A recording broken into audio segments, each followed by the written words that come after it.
This video is about the Sonoff SNZB-04 Zigbee-based door/window sensor. These sensors will report the state of a door or window, whether it's open or closed. I chose the Sonoff device over the Xiaomi one because when I went to purchase it, it was ever so slightly cheaper. In this video, as well as unboxing the device, I will run through adding it to Home Assistant on the latest version, which is February 2021, and using the native ZHA integration. To support the Zigbee network, I use a Conbee II USB device, and I'll apologise for any autofocus fun within the video. I'm still learning how to do all of this. So this is the Sonoff SNZB-04 wireless door and window sensor operating on the Zigbee network.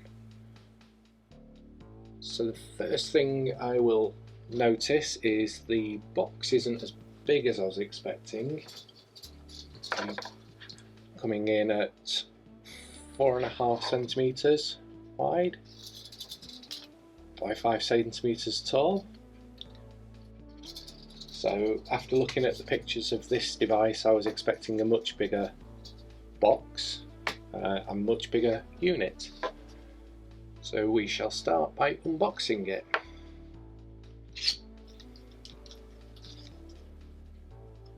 So inside the box you have the main sensor with the electronics.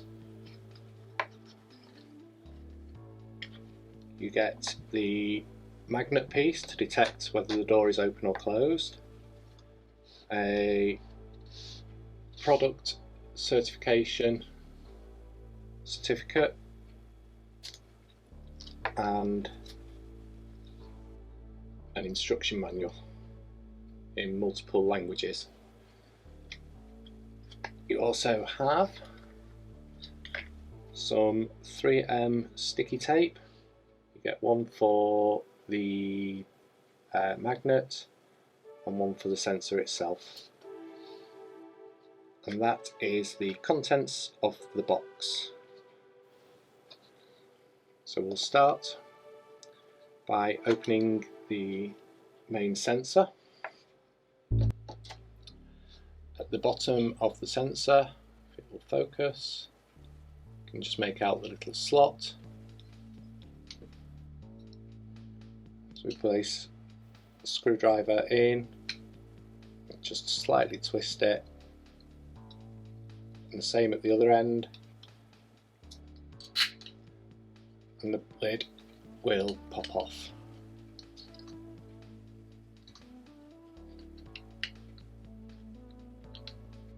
Eventually, there we go.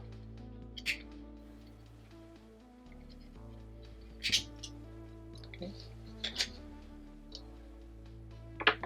So inside the back there is just a spacer,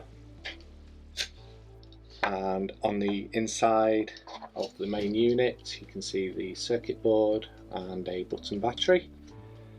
One thing I have noticed is this is quite loose. This button battery has been on a couple of others. So what I've ended up doing is using the QC card to just put pressure on the back of the battery to ensure it gets a good connection. So you'll see there is a like an insulating piece just to stop the battery draining whilst it's in transit and storage. And then, so we've removed that. We'll close, fold the little QC card into quarters, place it on top of the battery, and I found that this has been just enough to make sure that the connection stays. So we then place the back of the sensor back on, and there it is.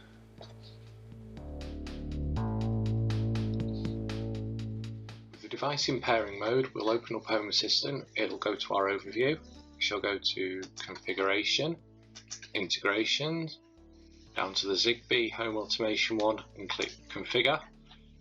And then at the bottom here we have Add Device. So we shall click on Add Device, at which point it will start scanning for new Zigbee devices. And with a bit of luck, very quickly the door sensor shows up in here.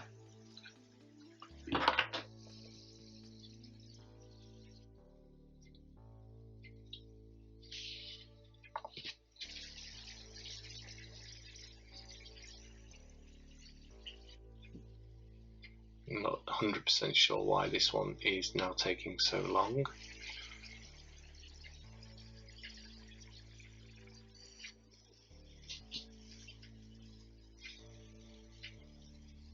You can see it's identified as a WeLink DS01. So we shall name the device,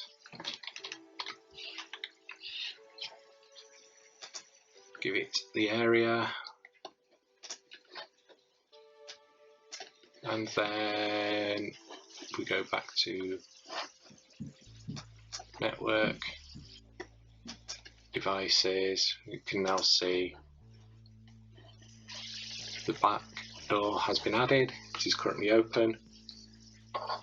Move the thing back, it's closed. And that is it. You can now use it within Home Assistant.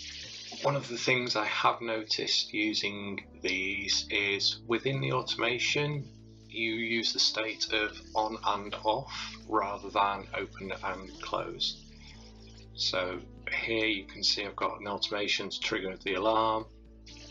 State is the front door zone, and when it goes to on, it then triggers the alarm. So there we have the device unboxed, connected and integrated into Home Assistant, all working fine. I've got 3 of these in total. 2 of them are working fine. One of them has an issue with battery draining within a couple of days. I'm not sure if this is a firmware issue, but without the Sonoff Zigbee bridge and Sonoff application, it's impossible to update the firmware at the moment. I read several specification documents that stated a CR2450 battery was required. I tried this, but it does not fit into the unit. I'm going to look at the Xiaomi's next as an alternative, see if they are any better than the Sonoffs. It did take a little while to work out that the states were on and off rather than open and closed, as all the Home Assistant documentation stated. If this video has been of use, please give it a like. Thank you. Bye bye.